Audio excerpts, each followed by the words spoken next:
안녕하세요. 김태훈의 현명한 투자자 방송 시작하겠습니다. 오늘은 그 어반 리튬과 하이브로 리튬에 대해서 좀 말씀을 드리겠는데요.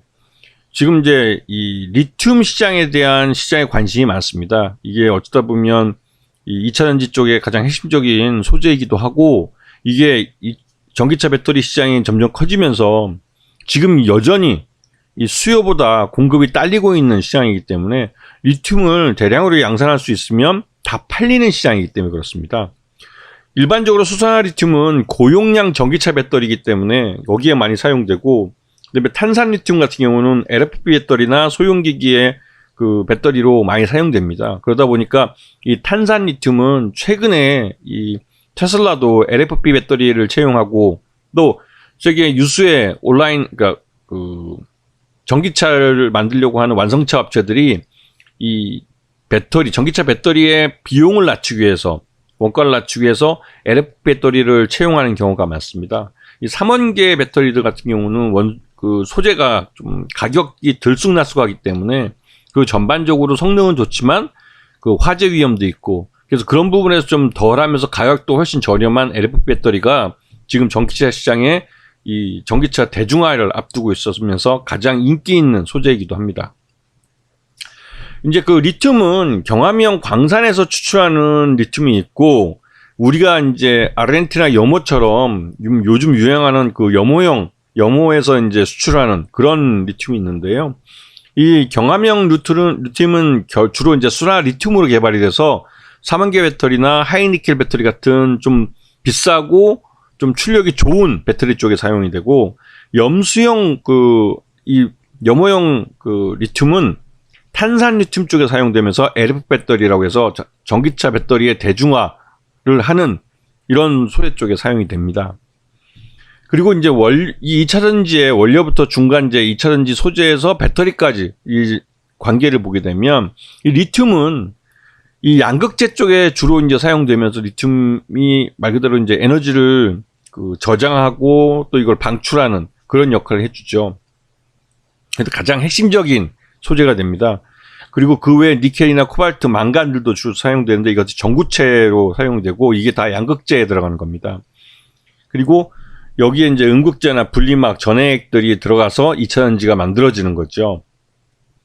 지금 리튬 가격 같은 경우는 이 수요가 점점 늘어나기 때문에 2차전지 전기차 배터리가 막 사용량이 점점 늘어나기 때문에 이 리튬에 대한 수요량도 계속 늘고, 그래서 가격이 계속 오르고 있습니다. 그러다 보니 이 리튬을 적게 쓰면서도 효율 있는 전력을 생산할 수 있는, 사용할 수 있는 그런 배터리를 개발하려고 많이 노력하고 있죠. 지금 배터리용 리튬 수요 전망을 보게 되면 매년 뭐 점프한다고 올라가는 걸 볼 수 있습니다. 그만큼 전기차 시장이 빠르게 성장하고 있기 때문에 나타나는 현상이고요. 최근 들어서 이제 하이드로 리튬하고 어반 리튬이라는 회사가 갑자기 이제 기존의 상장사를 인수해서 이름을 바꿔서 이제 리튬 사업을 하겠다고 하는 건데요. 그 새만금 개발청에 5천억을 투자하겠다고 그냥 크게 베팅을 했죠. 그러면서 이제 다양한 리튬 관련해서 다양한 뉴스의 주인공으로 등장하고 있습니다.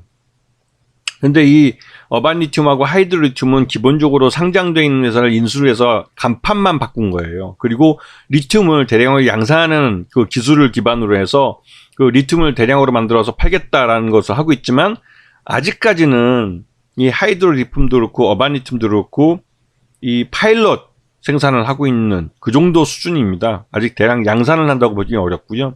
그 양산을 하기 위해서 지금 새만금에다가 큰 공장을 5천억 들여서 만들겠다고 하는 건데, 이거는 이제 앞으로 하겠다는 거, 이 두 회사가 돈을 써서 뭘 하겠다는 것이고, 그렇게 해서 돈을 벌 수 있는지는 아직 미지수예요. 그리고 보게 되면 이 어반 리튬의 최대주주는 리튬 인사이트라는 회사인데요. 이 회사도 솔직히 좀 뭐하는 회사인지 모르겠습니다. 그 정체가 좀 불분명하고, 하이드로 리튬에 들어가는 리튬 플러스라는 회사도 솔직히 좀 정체가 좀 모호해요. 이 회사가 지금 공개된 걸로만 봐서는 뭐 자본금은 한 80억 정도, 8억 정도 하는 것 같고, 자산 총계가 246억인데 부채 총계가 250억이에요. 부채가 자산을 넘어서기 때문에 자본 잠식 상태에 있는 회사입니다.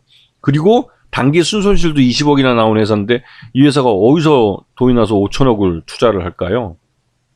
그리고 이 어반리튬 같은 경우도 그 리튬 인사이트라는 회사가 WI라는 회사의 경영권을 인수해서 사명을 바꾼 겁니다. 그리고 나서 리튬 사업을 하겠다고 해서 주가를 이렇게 띄운 거예요.